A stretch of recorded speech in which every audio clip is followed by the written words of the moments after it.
Donc ce soir, on accueille Vincent Houba et c'est vraiment une immense joie, Vincent, de t'accueillir ce soir et je te remercie vraiment d'avoir répondu positivement à mon appel pour être présent sur Home Live. Je vais te présenter rapidement pour celles et ceux qui ne te connaissent pas encore. Il y en a beaucoup, je crois, qui ne te connaissent pas ce soir. Donc, tu as commencé ta carrière en travaillant en tant qu'architecte pendant près de 25 ans. Et en parallèle de ton métier d'architecte, donc tu t'es passionné pour la compréhension des comportements humains, tant sur le plan relationnel, émotionnel, psychique, mais aussi spirituel. Et en gros, sur tout ce qui façonne nos états d'être et aussi le mystère du vivant, hein, finalement. Voilà.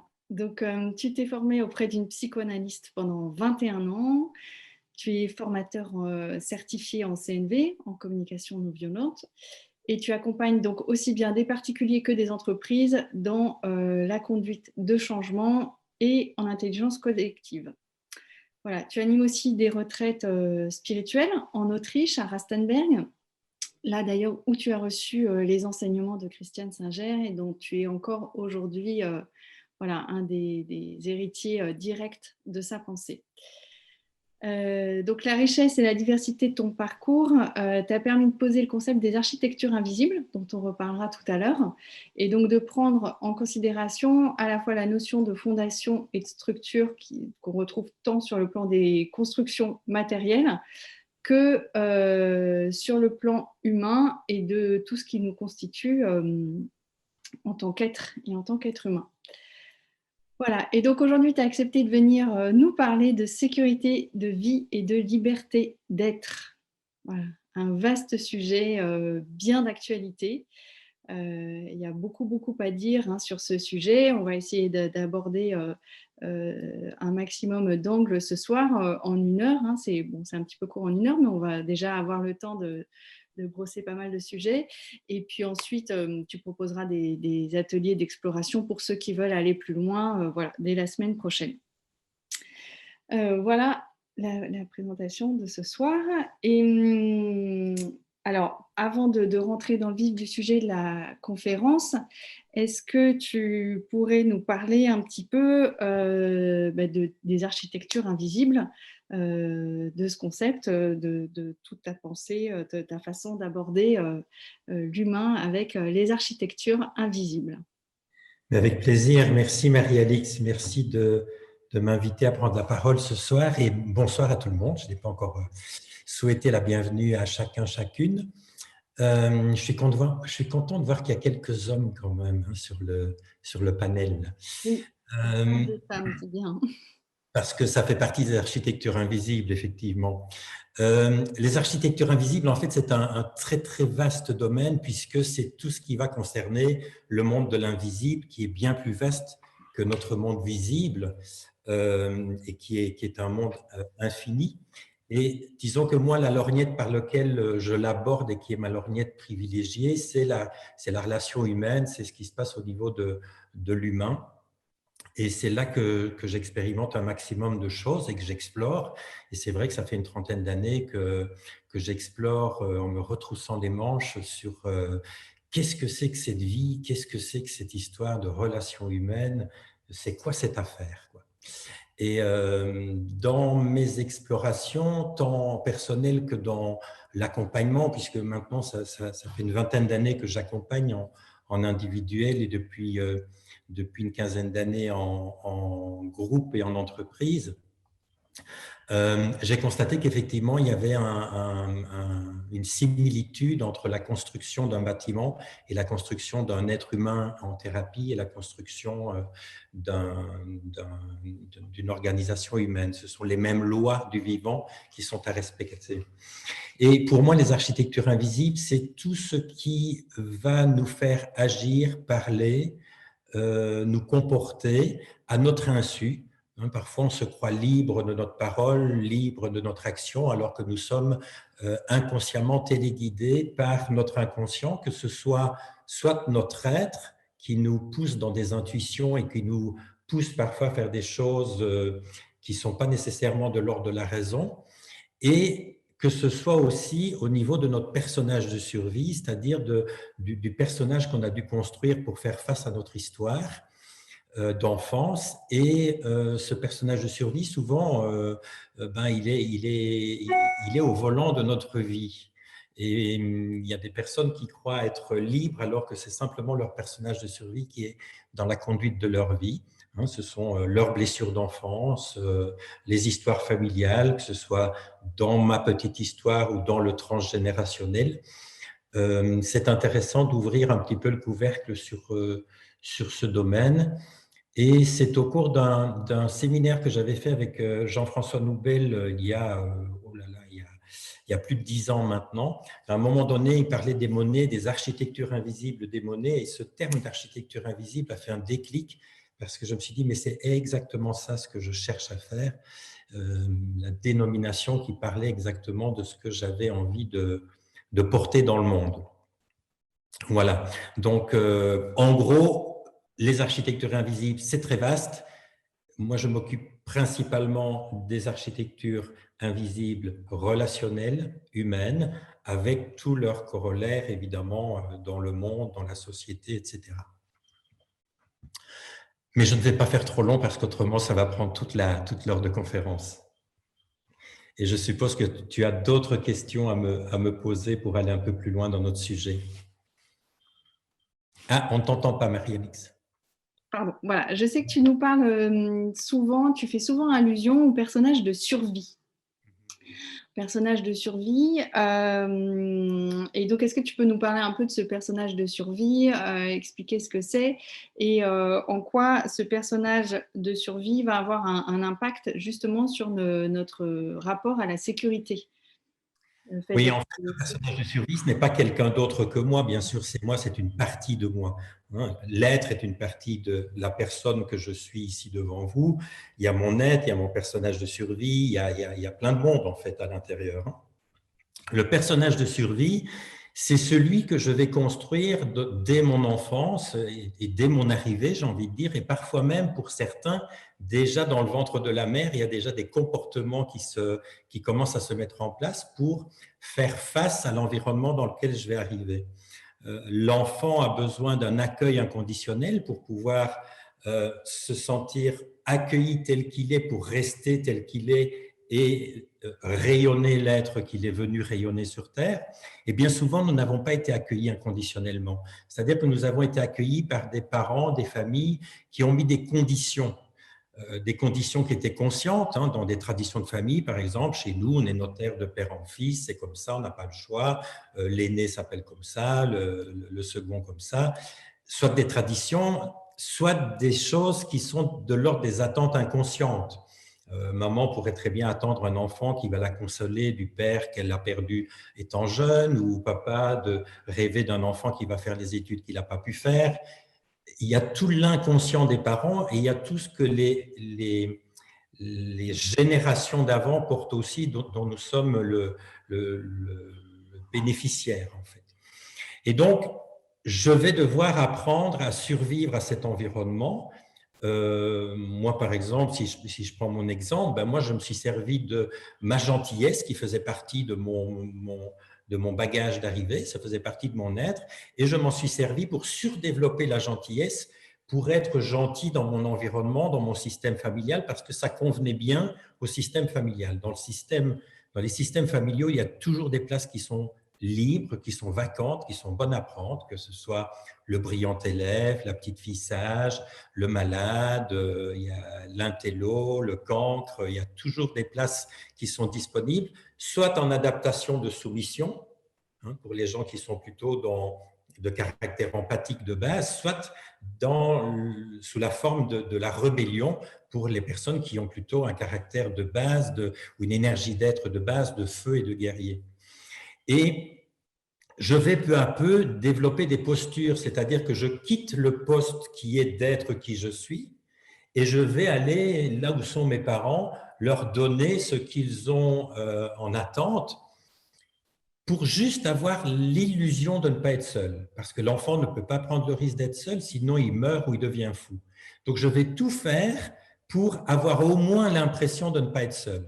Donc moi, je suis gentil avec maman, par exemple, ben, j'ai l'impression que je suis vu, mais non, maman voit ma gentillesse, elle ne me voit toujours pas. Mais qu'elle voit ma gentillesse, ça me suffit pour avoir l'illusion d'être vu et pour avoir de quoi survivre.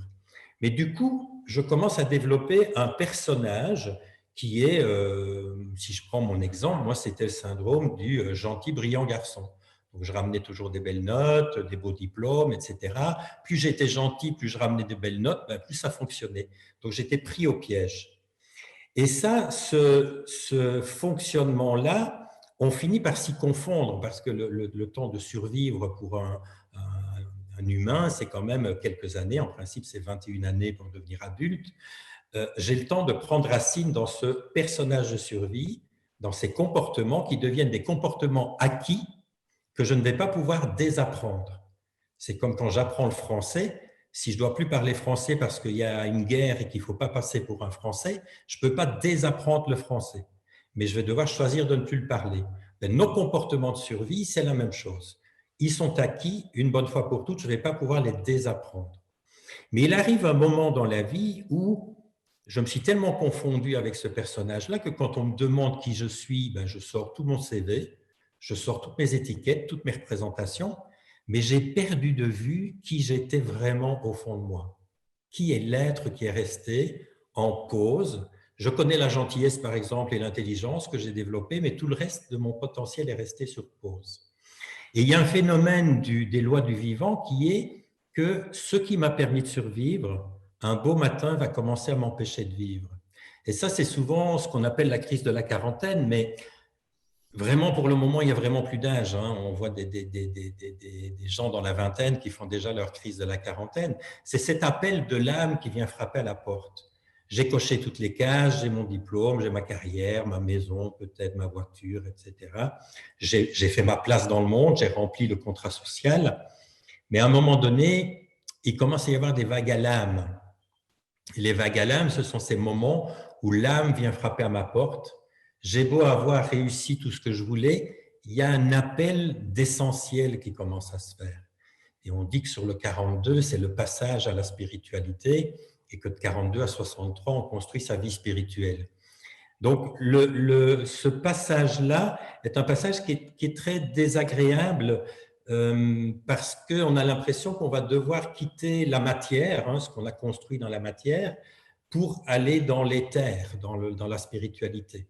Et c'est l'époque où il y a pas mal de gens parfois qui laissent tout tomber, qui s'en vont dans des ermitages ou voilà, j'ai rien contre ça évidemment, mais il faut comprendre que c'est pas l'un ou l'autre, c'est ce qu'il faut réaliser comme challenge, c'est de réunifier l'un et l'autre et de les allier et que la spiritualité fasse partie de la matière et de spiritualiser la matière. Donc, à ce moment-là, il y a un choix qui s'opère de soit je continue mon personnage de survie, mes comportements de survie, et ça va devenir de plus en plus pénible, et la vie va se charger de ça pour essayer de me secouer, elle va m'amener des crises. Elle m'amène soit un licenciement, un divorce, une faillite, ou, enfin, tout est bon à prendre hein, pour la vie, ce n'est que de l'amour en fait tout ça hein, qu'elle nous envoie pour essayer de nous réveiller et de nous faire revenir à l'essentiel en fait.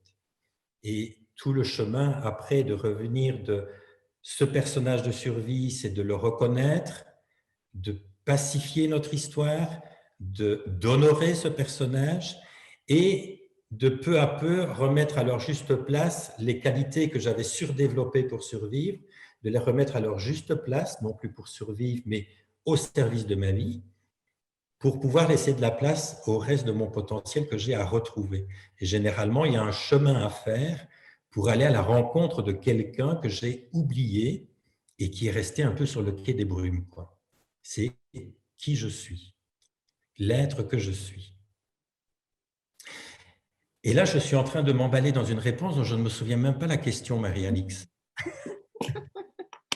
C'était aussi comment passer de notre personnage de survie, comment aller après chercher la sécurité, quelle va être la différence entre se sentir sécurisé, être en sécurité et lâcher toute notre insécurité pour aller vers une autre forme de sécurité.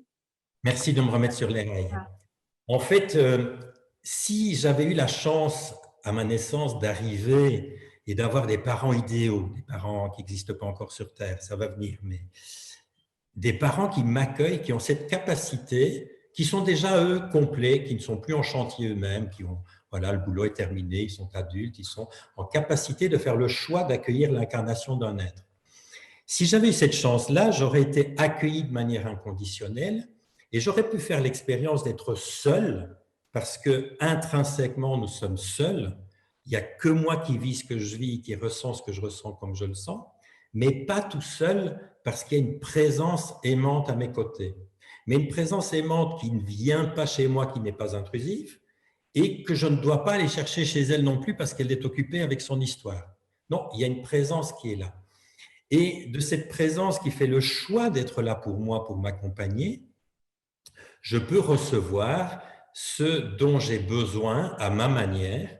C'est un peu comme open bar, de ce bar, je reçois, on ne me donne rien, mais je reçois de la présence. Et ça va me constituer peu à peu. Ça veut dire que je vais pouvoir rester en place et m'approprier ma vie, m'approprier mon incarnation. Et ça crée de la sécurité intérieure. La sécurité intérieure se crée sur la sécurité affective que j'ai au cœur de la présence aimante de la personne qui est là pour moi. Évidemment, quand je n'ai pas eu ça, on a tous eu ça plus ou moins un petit peu, parce qu'autrement on n'aurait pas survécu. Mais certains ont dû aller chercher dans un doudou, d'autres ont dû aller chercher dans un animal de compagnie ou dans un arbre, etc. On a trouvé ça auprès d'autres êtres vivants, ou d'une grand-mère ou d'un grand-père, il y a toujours des choses à disposition.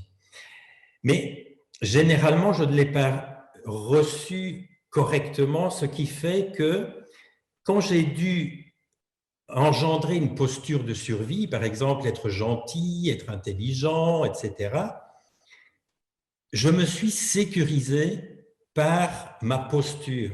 Le fait d'être gentil, je me sens vu, on m'aime, ou j'ai l'impression d'être aimé, ça me sécurise. C'est-à-dire que plutôt que de construire la sécurité à l'intérieur de moi, comme je n'ai pas pu rester en place à l'intérieur et que j'ai dû me déplacer dans ce personnage de survie, j'ai dû me sécuriser par l'extérieur. Et donc, je me suis sécurisé par un comportement, par le fait d'avoir des belles notes, des beaux diplômes, d'être gentil, d'avoir une belle image, mais par plein d'autres choses. C'est très, très varié tout ça. Et donc, je peux me croire en sécurité, au bout du compte, alors que je n'ai fait que me sécuriser. Je peux être sécurisé par une carrière, par un compte en banque, par une maison, par une belle voiture. Il y a plein de choses qui peuvent me sécuriser et que je peux même caractériser de sécurité. Je peux dire que l'argent, c'est une sécurité, alors que l'argent n'est qu'un moyen de me sentir en sécurité ou de me sentir libre. Si jamais un beau matin, ça commence à s'effondrer à l'extérieur de moi, eh bien, je vais faire l'expérience qu'en fait, je n'ai toujours pas ma sécurité intérieure. Et donc là, il y a un chemin à faire et c'est souvent ce qui arrive dans ces moments de crise, notamment cette crise de la quarantaine, elle est particulière dans ce grand virage, où je peux en arriver à parfois perdre des choses. Moi, c'est un peu ce qui m'est arrivé à un moment donné. J'ai fait cette expérience la vie plutôt m'a conduit à faire l'expérience de quand tout s'effondre, je demeure, parce que heureusement que j'avais fait ce travail qui m'avait permis de construire quelque chose à l'intérieur, où j'ai vu que ce qui s'écroulait à l'extérieur, c'était très désagréable, mais j'ai pu le traverser parce que j'avais construit une sécurité à l'intérieur dans la relation que j'avais eue avec cette personne qui m'a accompagné pendant 21 années. Donc, j'attire l'attention là-dessus de faire la différence entre la sécurité et la sécurisation, qui n'est pas de la sécurité.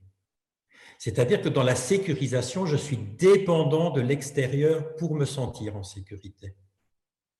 Alors que je peux, en tant qu'adulte, en tout cas, enfant, je peux pas y être puisque je suis en construction. Mais une fois que je suis adulte, je peux faire le chemin de construire cette sécurité intérieure au travers de la relation avec quelqu'un. La relation est vraiment centrale là-dedans. Yvon Amar disait « La vie a besoin de la relation pour avoir conscience d'elle-même ». Tout dans le monde du vivant est fait de relations. Sans la relation, la vie n'existe pas. Donc, c'est le fait d'avoir un témoin à qui je suis qui me fait ressentir cette sécurité d'être. C'est un peu comme j'utilise souvent cette image de la carte de banque. Quand je vais chercher une nouvelle carte de banque, on me la donne. Je ne peux pas dire que ça n'existe pas, puisque c'est un bout de plastique, je l'ai bien en main. Mais tant que je ne l'ai pas passé une première fois dans le système et que ça n'a pas été reconnu par le système, c'est juste un bout de plastique sans valeur. Une fois que c'est reconnu, la valeur est enclenchée. Ben, l'être humain, c'est la même chose. Il ne suffit pas de venir au monde. Je viens au monde, j'existe, j'ai bien un corps physique, je ne peux pas le nier, je ne peux pas le soustraire. Mais tant que le système n'a pas reconnu qui je suis, c'est-à-dire qu'il n'y a pas eu au moins un témoin qui reconnaît, qui me permet de faire cette expérience, de sentir qu'en face, c'est comme si l'autre me disait avec son cœur, je te vois, je vois qui tu es. Eh bien, tant que je n'ai pas eu ça, je suis invalide. Et généralement, notre société, ben, c'est une belle banque d'invalides, quoi. Nous n'avons pas été validés dans l'être que nous sommes, et c'est comme si notre être, du coup, n'avait pas enclenché son rayonnement. Il est toujours dans sa cachette en train d'attendre. Alors, la bonne nouvelle, c'est que l'être, il est inaltérable. C'est de l'inox, c'est perpétuel, c'est éternel, ça ne bougera pas, hein, et ça ne va pas rouiller, quoi. C'est juste l'accès qui en est un peu empêché par notre histoire. Donc, tout ça pour faire la différence entre sécurité et sécurisation. Attention, je ne suis pas contre la sécurisation, hein. Parfois, on a besoin de faire des choses qui nous sécurisent pour avoir l'énergie de pouvoir avancer. L'idée n'est pas de lâcher vos sécurisations, mais d'être dans la conscience du pouvoir que nous donnons parfois à ces choses extérieures en remplacement de notre puissance intérieure. Pour la liberté, c'est la même chose, c'est un peu du même ordre. Nous sommes souvent dans la confusion entre la liberté d'être, je suis libre d'être, je suis libre de ressentir tous mes états d'être à tout instant. Même si on me met en prison, je peux très bien activer à l'intérieur un état d'être de liberté que personne ne peut me prendre, parce que ça appartient à mon être. Ce sont des états. Mais je peux confondre la liberté avec la libération. Et souvent, quand on a des histoires d'enfance où on s'est senti contraint, opprimé, éduqué un peu à la dure, empêché d'être libre, etc., où on ne nous a pas accompagnés dans le rayonnement de notre être, on peut être construit dans l'obstacle, en fait.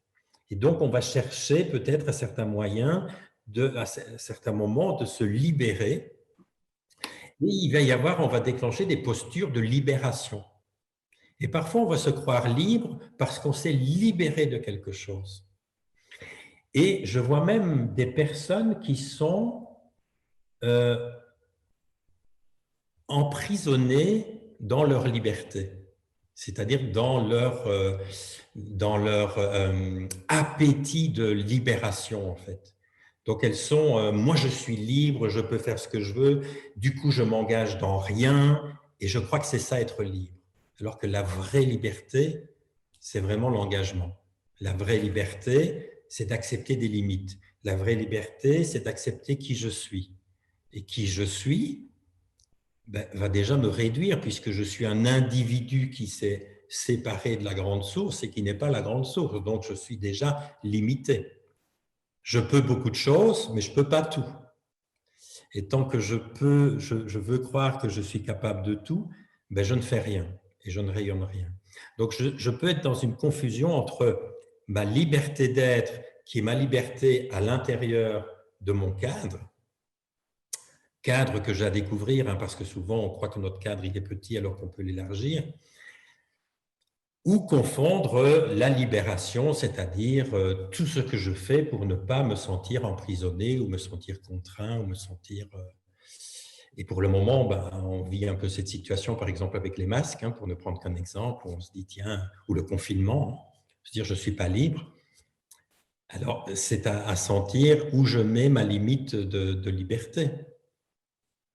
À partir du moment où je vis dans un collectif, je pourrais très bien dire, moi je suis libre, je ne mets jamais mon masque, etc.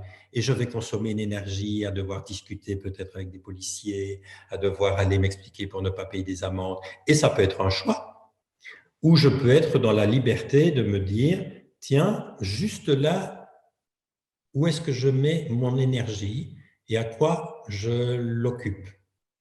Et je peux très bien faire le choix à certains moments de mettre un masque alors que je ne suis peut-être pas un adepte du masque, mais simplement parce que je fais le choix dans ma liberté intérieure de faire un usage de mon énergie que je vais mettre à faire autre chose plutôt que d'aller m'expliquer avec un policier, par exemple.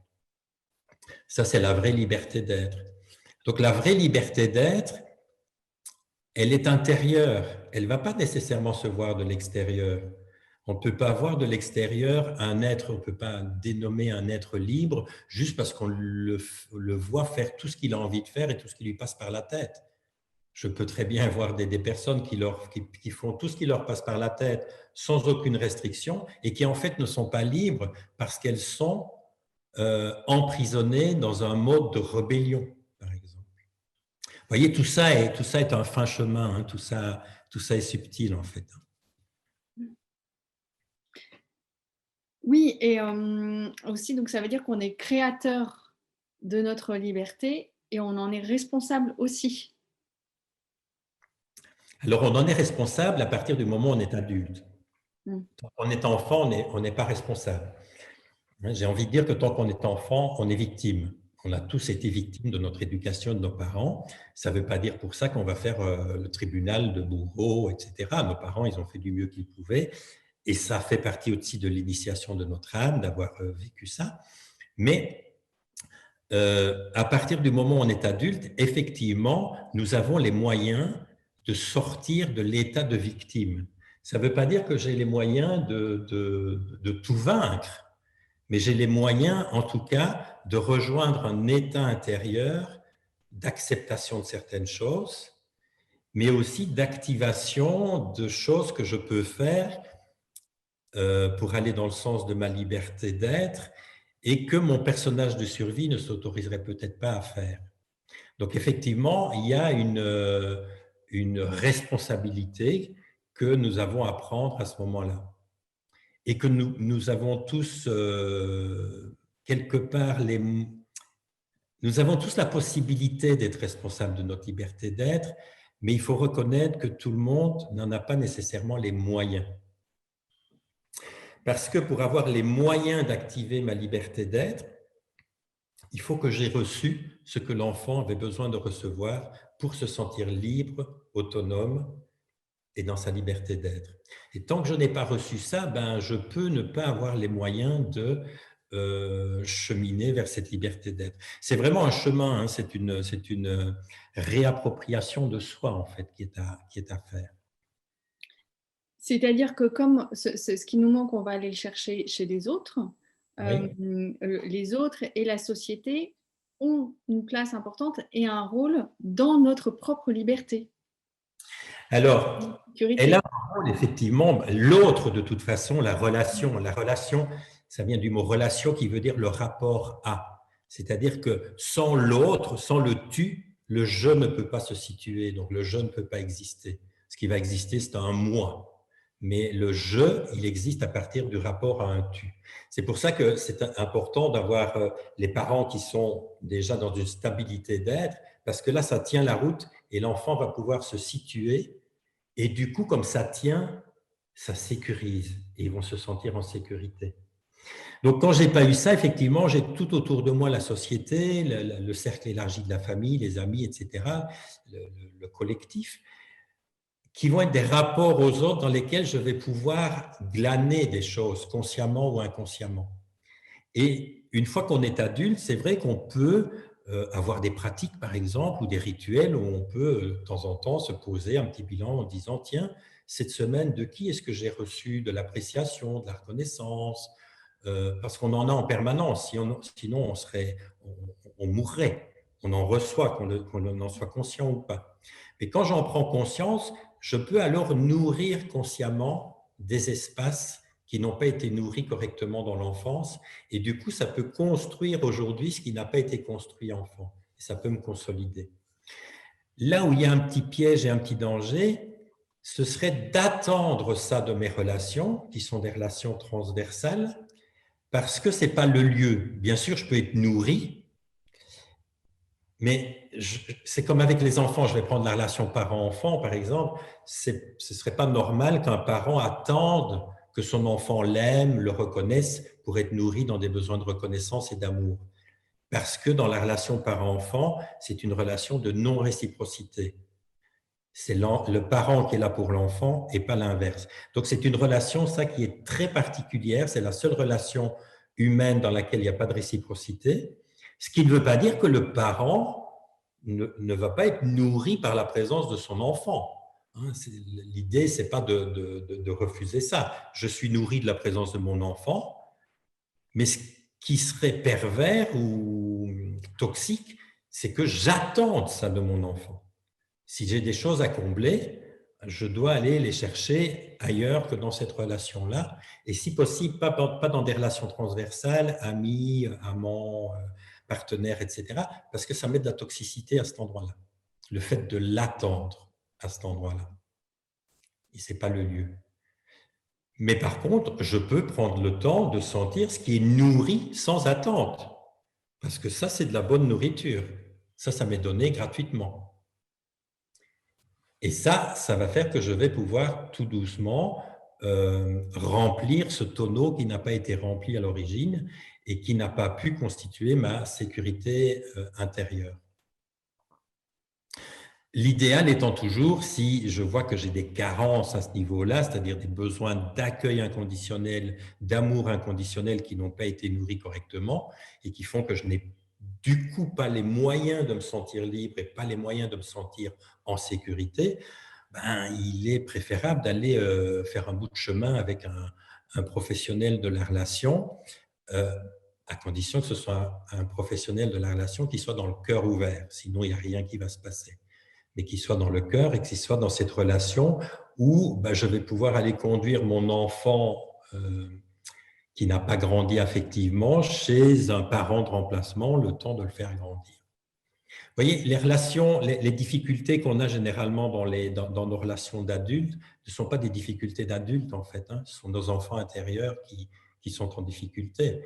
Nous avons à l'intérieur un enfant, un corps affectif qui n'a pas grandi, dans un corps physique qui, lui, a grandi et est devenu adulte. Alors, est-ce que tu peux nous dire à quoi on voit, comment on repère émotionnellement ou dans des ressentis corporels ou dans nos relations, comment on est dans la sécurité ou dans la sécurisation? Quels peuvent être, tu vois, les signaux indicateurs de ça? Mais parfois, il n'y en a pas. Parfois, je suis tellement la tête dans le guidon dans mon boulot, dans ma famille, etc., que moi, je dis souvent aux personnes que j'accompagne, ou en tout cas les personnes qui viennent en séminaire, si tout va bien dans votre vie, ne bougez à rien. Je ne vois pas ce que vous faites là. Généralement, quand on se met en chemin, c'est qu'il y a quelque chose qui vient gratouiller. Donc, parfois, on ne s'en rend pas compte et c'est parfois la vie qui va m'amener un petit événement où ça va commencer un petit peu à craqueler, en fait. Et où je vais sentir que, tiens, si j'ai tout à coup, je perds mon boulot, là, il va y avoir un ressenti. Si je suis dans une période où on trouve du boulot facilement, je vais vite remplacer le boulot par un autre et je ne vais pas trop ressentir l'insécurité. Mais si je suis dans une période où ça ne se trouve pas facilement, du coup, je pourrais me trouver dans une grande insécurité. Et c'est là que je vais avoir accès, du coup, à ce que j'ai à remettre en place et à travailler pour être vraiment dans une plus grande autonomie et une plus grande sécurité intérieure. Et quand on chemine avec ça, moi j'ai envie de dire que je ne connais pas trop d'autres moyens, à part l'éducation, si on avait une autre éducation. Moi je parle ici, je vois des personnes qui en général ont eu une éducation comme elle a été jusqu'à il y a une vingtaine d'années, c'est-à-dire basée sur des principes de dominant-dominé, de mérite, etc. Mais en tout cas, dans ce genre d'éducation, on ne va pas avoir les moyens de directement s'occuper de l'être. Donc, il va falloir passer par des petits moments de crise. Et ce sont les petits moments de crise, les petits moments d'inconfort, d'insécurité, ça vient gratouiller. Ces moments-là sont des moments précieux parce que ce sont des moments où l'être vient frapper à la porte, en fait, et vient me dire, tiens, il y a quelque chose qui ne va pas. Par exemple, la tristesse, hein, on va se servir des émotions. La tristesse est une magnifique énergie parce que la tristesse, c'est une énergie de ressourcement et de retour à soi.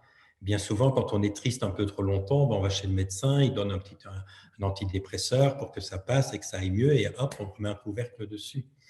Alors, je ne parle pas de la dépression profonde, qui est une maladie qui est à soigner, mais les états dépressifs momentanés sont des signes de bonne santé. C'est le signe que la vie n'a pas capitulé, que l'âme n'a pas capitulé et qu'elle vient tirer le pan de ma chemise pour m'attirer son attention, mon attention sur elle, et que je m'occupe d'elle. Donc, c'est plutôt des bonnes nouvelles. Souvent, les choses désagréables qui nous arrivent sont les prémices de bonnes nouvelles. C'est souvent l'annonce que ce que je pensais qui allait bien n'était pas nécessairement très bon pour mon être. Mais ça allait bien, ça fonctionnait. Hein, ce n'est pas parce que je me sens bien que je vais bien. Mais ce n'est pas parce que je me sens mal que je vais mal. Donc, c'est intéressant parfois quand je me sens mal de me dire « Ah, tiens, là, je viens de recevoir une info.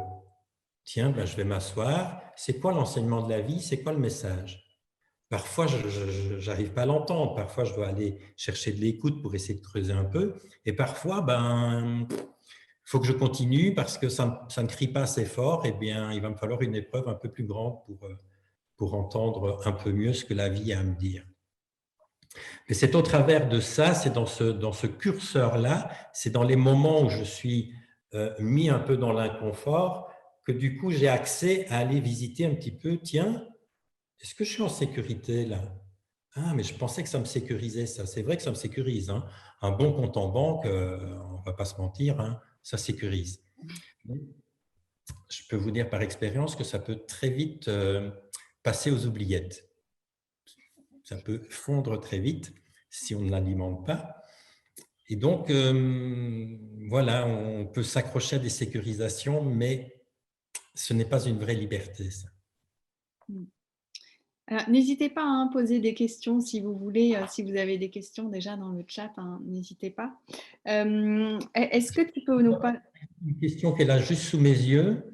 Est-il possible de définir se sentir en sécurité ou sécurisé? Je crois que tu y as répondu depuis. Hein. Ben oui, c'est ça. Hein. C'est sécurisé, c'est toujours par l'extérieur. Se sentir en sécurité, c'est à l'intérieur. Alors, je peux momentanément, parfois, avoir besoin de passer par des étapes où j'ai besoin de me servir de choses extérieures pour alimenter ma sécurité intérieure. Mais quand je le fais consciemment, ça nourrit la sécurité intérieure. Le problème, c'est quand je suis inconscient de tout ça, ben c'est comme si ça tombait dans un tonneau percé, quoi. Il n'y a rien qui se remplit. Alors, il y a Dora qui demande, mais alors, c'est quoi la vraie liberté? Ah, la vraie liberté. Je crois que je ne l'ai pas encore rencontrée, donc je vais vous parler un petit peu comme un bonimenteur, en fait. La vraie liberté, pour moi, c'est vraiment d'être à chaque instant le plus possible conscient de là où je suis. On pourrait très bien dire dans mon discours que la vraie liberté, ben, c'est d'être dans l'être, d'avoir eu des parents adéquats, etc., et que je n'ai pas de blessures et que je suis dans ma vraie liberté d'être.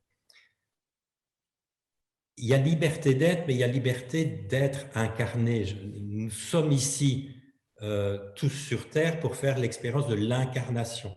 Et dans l'incarnation, je suis donc un être qui est venu dans la matière. Donc, il y a ce paradoxe d'avoir une espèce de vie double qui est la vie de l'être qui, elle, est entière, est infinie et sans limite, et la rencontre avec la matière qui est limitée, matière, relation, etc. Et donc, ça va être tout le temps de jongler à faire des espèces d'allers-retours de l'un à l'autre Et je ne pourrais jamais être complètement avec les deux en statique parce que ça n'existe pas. Ce sont des choses, c'est comme si je devais vivre en permanence des choses qui ne vont pas ensemble intrinsèquement, mais qui doivent s'allier. Et donc, pour moi, la vraie liberté, en tant qu'être incarné, c'est d'accepter mes limites, mais pour ça, il faut que je les connaisse. Et pour connaître mes limites, il faut que je connaisse mes possibles. Et pour connaître mes possibles, il faut que j'ai fait le chemin d'aller retrouver mon être, retrouver mon potentiel, non pas mes compétences, mais mon potentiel de départ. Et ça demande du chemin, ça demande du chemin de s'écouter, d'avoir de l'accueil pour cette écoute de cet être profond, parce que souvent on va chez le thérapeute pour dire tout ce qui ne va pas et pour partager toutes nos limites, mais on oublie de faire le travail d'aller aussi y déposer qui je suis vraiment. Tous mes possibles, mes désirs, mes envies, mes kiffs, mes rêves, ma puissance, etc. Tout ça, ça a aussi besoin d'être accueilli. Quand j'ai déjà pas mal navigué là-dedans, que je me connais déjà assez bien, il faut savoir que l'être, de toute façon, on ne le connaîtra que quand on sera retourné de l'autre côté, dans son entièreté. Hein. On s'approche, je dirais, de l'émergence de notre roc d'être, mais c'est jusqu'à la fin. Mais je vais pouvoir, une fois que je me connais quand même suffisamment, choisir de pouvoir accepter ces limites et du coup de pouvoir m'engager dans ma vie. C'est-à-dire de pouvoir me dire, de pouvoir choisir. Avec tout le possible que je vais voir que j'ai à ma disposition, je peux faire plein de choses. J'ai dans mon potentiel plus que pour une vie, parce que je peux vivre 1000 vies. Donc je vais devoir en choisir une. Généralement, nous ne choisissons pas. Nous subissons et on se laisse un peu aller comme ça au gré du vent et on se laisse porter par l'environnement ou conduire par notre inconscient ou par les autres. À partir du moment où j'ai récupéré un petit peu de conscience d'être et de connexion avec mon être, je vais pouvoir être en capacité de choisir ce que je veux faire de mon énergie, à quoi je veux occuper mon temps, qu'est-ce qui fait sens pour moi, en dehors des dictates, que ce soit de mon éducation, mais aussi de la société aujourd'hui, parce qu'aujourd'hui, on est dans des dictates du bien-être. C'est pas mieux. On est dans du diktat qu'il faut tout le temps être au top, tout le temps être en pleine énergie. C'est pas un être incarné, ça. Un être incarné va rencontrer les difficultés qu'il rencontre. Et pour moi, vraiment, c'est ça la vraie liberté, c'est de choisir et du coup de renoncer. Je compare souvent ça c'est devenir adulte, hein. C'est sortir de l'enfance et je dirais de la toute-puissance de l'enfance à l'âge adulte. Un adulte, il va pouvoir choisir. Et la comparaison que je fais, c'est quand j'emmène un enfant dans un magasin de jouets pour lui faire choisir un jeu, il est émerveillé et lui, il veut sortir avec le magasin. Il veut ramener le magasin à la maison. Il va passer du temps, il va hurler, il va se débattre, il va hésiter. Mais à un moment donné, il va toucher à tout et finalement, il va jouer avec rien parce qu'il ne jouit de rien quand tout est possible. À partir du moment où il va choisir un jeu et renoncer aux autres, il va retourner avec ce jeu chez lui, il va pouvoir en jouir et en profiter. Et c'est pareil l'adulte. Il faut voir qu'aujourd'hui, on est peut-être devenu adulte physiquement, mais parfois on reste dans une espèce de toute-puissance infantile, où on veut garder tout le possible. Je ne choisis pas un projet, j'en ai 1000 en même temps, je ne sais pas, ou bien on voit combien est-ce qu'on voit d'hommes qui se marient, qui ont une femme, et puis qui veulent une maîtresse, et puis qui rêvent que la maîtresse et la femme s'entendent bien, et qu'on parte en vacances ensemble. Bon, les gars, à un moment donné, il faut sortir du magasin de jouets, quoi. Il faut choisir. Hein, sinon, on ne devient pas adulte. Et ça, c'est vraiment quelque chose que je peux en parler parce que je l'ai vécu, ces moments vraiment de choix à partir de mon désir et de mes limites, et de sentir qu'il y a une puissance là-dedans, de se sentir à l'intérieur de ses limites. Et ça construit en même temps de la sécurité et ça donne accès à notre puissance. Si je suis dans la toute-puissance infantile et que je veux tout et que je rêve de tout, je ne pourrai jamais être dans ma juste puissance. Et du coup, je vais chercher parfois à avoir du pouvoir sur des choses, ou bien je vais rester à attendre comme la belle au bois dormant que quelque chose se passe ou que la vie me dise ce que je dois faire. Alors, Vincent, il y a encore une question là d'Éric. N'y a-t-il pas une forme de bonheur qui s'intègre au sentiment de liberté? Alors justement, c'est toute la question du bonheur. Est-on libre et heureux? Quelle est la place du bonheur dans la liberté, dans la sécurité? Est-ce que tu peux nous parler un peu de ça Pour moi, c'est ça le bonheur. Le bonheur, c'est être libre. Euh, le bonheur, pour moi, n'est pas d'avoir des choses dont je rêve, etc. Le bonheur, c'est de me sentir libre, de conduire ma vie comme je sens qu'elle pousse en moi, qu'elle pulse et qu'elle me donne de l'élan et du sens. Et je peux vraiment le dire d'expérience que j'ai souvent vécu la sensation d'être heureux tout en étant triste. Mm. J'ai eu des moments où il y avait de la tristesse et voilà, je vivais des choses tristes. Et en même temps, le fait de dire un oui total à cette tristesse dans l'instant, c'est un bonheur, quoi. En fait, le bonheur, c'est de se sentir vivant. Et dans le vivant incarné, pour moi, vraiment être heureux, c'est ça, c'est être connecté. Le bonheur, il est lié, la sensation de bonheur, de me sentir heureux, elle est liée au moment où je me sens connecté au vivant. Et je ne suis pas tout le temps connecté au vivant. Voilà, parce que dans l'incarnation, il y a des moments où on est sorti par la matière de l'être et c'est un peu des allers-retours. Mais quand je suis connecté au vivant, dans le vivant d'un être incarné, il n'y a pas que la joie. Il faut arrêter avec ce délire. Il n'y a pas que la joie.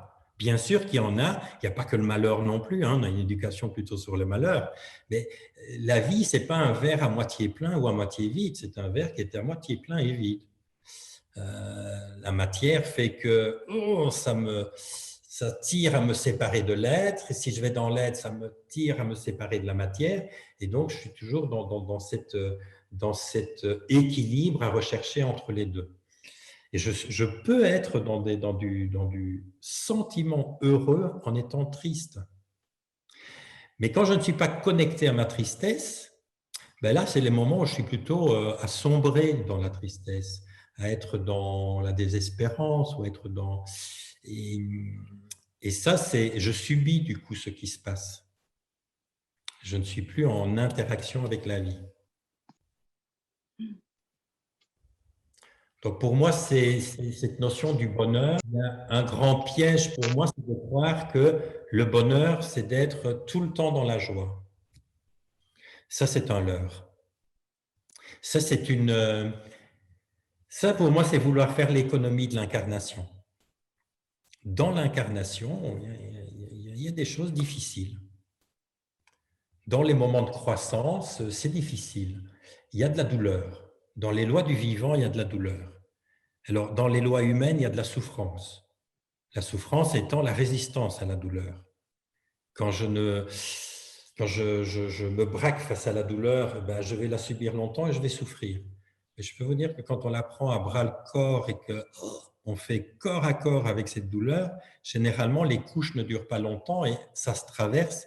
Il y a de la joie qui revient derrière jusqu'à la couche suivante. Ça dépend ce qu'on a traversé. Mais il n'y a pas que de la joie dans l'incarnation.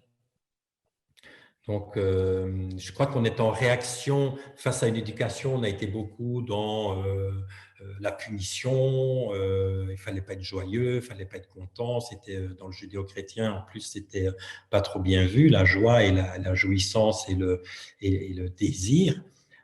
Du coup, on est allé à fond de l'autre côté maintenant avec le positif à tout craint. Il n'y a ni positif ni positif dans les lois du vivant. Il y a juste de l'agréable et du désagréable. Mais l'être, lui, traverse tout ça. Alors, on va explorer tout ça un petit peu, j'imagine, dans tes ateliers aussi et en pratique. On parlera d'incarnation, de loi du vivant, de puissance, voilà, du positionnement de la liberté, de la sécurité, de la sécurisation, du rôle de nos architectures invisibles aussi. Tu rentreras un petit peu plus en détail, hein, je crois, pendant les Oui, ateliers. dans les ateliers, on va essayer d'être un peu plus. Là, on a un peu brossé, on a un peu brassé le tout, mais dans les ateliers, je vais essayer de proposer. Évidemment, ce que les personnes vont amener va être du matériau avec lequel on va construire. Mais je vais essayer d'avoir un fil conducteur, de partir des bases et d'essayer de cheminer ensemble avec des moments d'expérimentation, des moments de pause en soi-même pour un petit peu se situer et que les personnes puissent essayer de voir où elles en sont avec leur sécurité, où elles en sont avec leur liberté intérieure, leur liberté d'être, pas dans le but de devoir y arriver, mais dans le but d'ouvrir la conscience, tout simplement. Et pour moi, ça fait partie aussi de la liberté, la conscience. La liberté, c'est pas d'être arrivé au bout d'un chemin, c'est pas d'être arrivé à être guéri de toutes mes blessures de mon enfance et que tout est nickel chrome. Ça, c'est aussi un leurre, hein, croire en la guérison. Mais pour moi, la liberté, c'est de pouvoir être conscient de là où je suis. Tiens, de qui est en train de conduire cette parole-là? Tiens, est-ce que c'est mon personnage de survie? Mon être? Ok, bon. Ah tiens, il y a une partie de mon personnage là qui vient un peu faire le saboteur. Ok. Mais c'est ça, être libre. C'est de vivre à partir de cette conscience, de savoir où je suis pour pouvoir éventuellement, si j'en ai les moyens, modifier la chose dans l'instant ou travailler sur acquérir les moyens pour pouvoir la transformer par la suite. Donc la conscience, pour moi, c'est vraiment la clé du démarrage de tout ça. C'est être conscient de là où je suis. Et après, ben, c'est d'accepter d'être là où j'en suis. Et de sortir de nouveau de ces dictats de il faut être lumineux, il faut être dans la joie, il faut être ceci. Il faut rien du tout. Il y a juste à être là où vous êtes. À tout instant, je suis. Et d'être conscient de l'état dans lequel je suis. Donc, on essaiera collectivement d'aider tout le monde à voir individuellement un peu comment se situer. Hein. On fera un petit bout de chemin avec ces deux ateliers. Voilà, c'est ça. Et le but des ateliers aussi, c'est de reprendre ces sujets, les approfondir, mais de les expérimenter, ressentir, aller toucher en nous ces espaces de liberté, de sécurité, aller voir les zones qui ont besoin d'être travaillées encore. Voilà. Du coup, on pourra peut-être aussi accueillir autre chose qui va être la peur, parce que je peux avoir le désir d'être libre, le désir d'être en sécurité, mais le pas qu'il y a à faire pour y accéder me fait peut-être peur. Et de comprendre qu'il n'y a rien à juger, il y a juste à accueillir, parce que tout a un sens. Si j'ai peur, si j'ai de la résistance, ça a un sens. Et tant que je n'ai pas écouté le sens, ben, ça ne va pas lâcher. Et il n'y a pas à se mettre la rate au courbouillon, il y a juste… La clé de la transformation, c'est l'accueil. C'est l'accueil. Sans accueil, il n'y a que de la conviction et je pourrais croire que je suis libre, mais ne pas encore l'être. Et tout ce nouveau positionnement qu'on va avoir face à notre sécurité et notre liberté va avoir une influence sur nos projets d'âme et nos choix de vie concrètement aussi derrière, parce que ça change notre positionnement. Plus je vais cheminer, plus ma mission d'être, on peut l'appeler comme ça, plus ma mission d'être va s'affiner. Alors, on va se détendre aussi avec les missions d'être, hein, parce qu'on n'est pas tous amenés à devoir être porteurs de projets révolutionnaires. Ma mission d'être, ça va peut-être simplement d'être un espace d'émerveillement sur Terre. Voilà. Ou moi, ben, ma vie, ça va être d'être dans ma petite maison, avec mon potager, de passer des moments d'émerveillement, à regarder le monde. Voilà. Moi, j'aime bien cette notion hein, de comprendre que personne n'a besoin de nous, mais la vie a besoin de nous.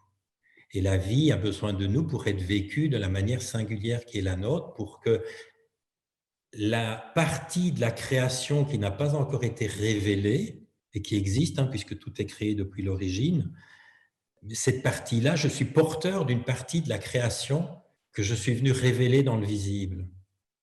Alors, voilà, peut-être que simplement, ben moi, ça va être de regarder avec mes yeux du cœur et de voir les arbres, de leur donner de l'amour, de voir l'eau, de voir… Et je fais exister le monde par mon regard. Et pour moi, ça, c'est une grande mission d'être, qui peut être aussi grande que de créer un projet qui, dans le monde, va éradiquer la faim dans le monde, par exemple. Il n'y a pas de grand et de petit. Il y a chacun à jouer sa note dans la symphonie.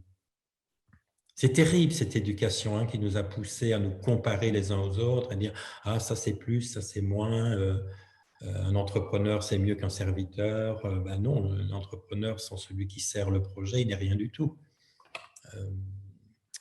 En tout cas, moi je rêve de contribuer à ce monde-là où chacun puisse sentir que il a sa place légitime et qu'il y a une place pour chacun et que nous sommes tous en train de collaborer à un diamant extraordinaire, quoi. Ah, c'est super, merci, merci beaucoup Vincent là, pour ces belles paroles, ça fait du bien d'entendre ça, voilà, que personne n'a besoin de nous, mais la vie, juste la vie. Et Il a besoin de nous et c'est ouais, vraiment c'est très, très important aujourd'hui. Je crois que c'est vraiment ce que nous sommes en train de vivre collectivement, c'est de passer à cette dimension spirituelle, quoi. Pour moi, cette dimension spirituelle, c'est de faire honneur à la vie et de plus faire honneur, entre guillemets, aux gens. Les gens, c'est aussi de la vie, mais quand je dis les gens, c'est plutôt aux personnages de survie qui nous dictent des choses qui ne sont pas dans l'ordre du vivant. L'ordre du vivant, c'est de rayonner qui je suis à ma manière, tout en étant en corrélation avec mon environnement. Parce que l'idée non plus n'est pas de je fais tout ce que je veux comme je veux quand je le veux, puis je ne tiens compte de rien. C'est d'être justement dans cette conscience que j'ai à donner ma pleine mesure pour pouvoir être dans un écosystème qui s'auto-régénère et qui n'enlève rien au système, mais où j'ai un impact parce que, comme toute chose qui existe dans la matière, il y a un impact. Merci. Bah, écoutez, j'espère en tout cas que les belles paroles de Vincent ont eu un impact sur vous. En tout cas, c'est porteur, ça fait du bien d'entendre tout ça. Ça fait sens et ça redonne de l'énergie. Donc, vraiment, merci beaucoup, Vincent. Beaucoup de… Voilà, merci à vous tous aussi pour vos présences, parce que voilà, si ce moment existe, c'est grâce à vous, c'est grâce à votre présence ce soir. Donc, vraiment, merci à tous. Je vois qu'il n'y a pas d'autres questions pour l'instant. Voilà, des petits mots de remerciement. Tu fais du bien à l'âme, ça c'est sûr. Donc, on vous enverra très rapidement, on va essayer de faire ça vite, là, avant le week-end prolongé, le lien du replay. Et puis, pour ceux qui veulent continuer à aller plus loin avec Vincent, il y aura donc 2 soirées, 2 fois 3 heures, les 19 et 26 mai, à partir de mercredi prochain. Et voilà, donc vous pourrez retrouver toutes les informations sur notre site. On vous enverra le lien. Et vraiment, merci Vincent d'avoir Juste été un là. tout petit rectificatif, pour moi, ce n'est pas aller plus loin avec Vincent, c'est aller plus loin tous ensemble. Oui, tous ensemble, tu as raison. Pardon, pardon Voilà. pour ça, mais oui, c'est ça. J'ai Allez, juste un, allez, tous j'ai juste ensemble. un bâton de pèlerin qui trace le chemin, mais Mm. c'est tous ensemble. J'en profite aussi pour remercier 2 piliers à mes côtés qui sont dans l'ombre, qui ne sont pas forcément visibles, mais qui sont très actifs et qui contribuent voilà, à la réussite de ce genre d'événement ce soir. François-Xavier et Alexander, merci beaucoup pour tout le travail que vous faites à mes côtés aussi. C'est très important. Voilà, on fonctionne tous ensemble. Donc, merci à vous tous. Merci Vincent, et puis je vous souhaite une très belle soirée et à très bientôt, peut-être. Prenez bien soin de vous, de vos personnages de survie autant que de votre être. Et à bientôt.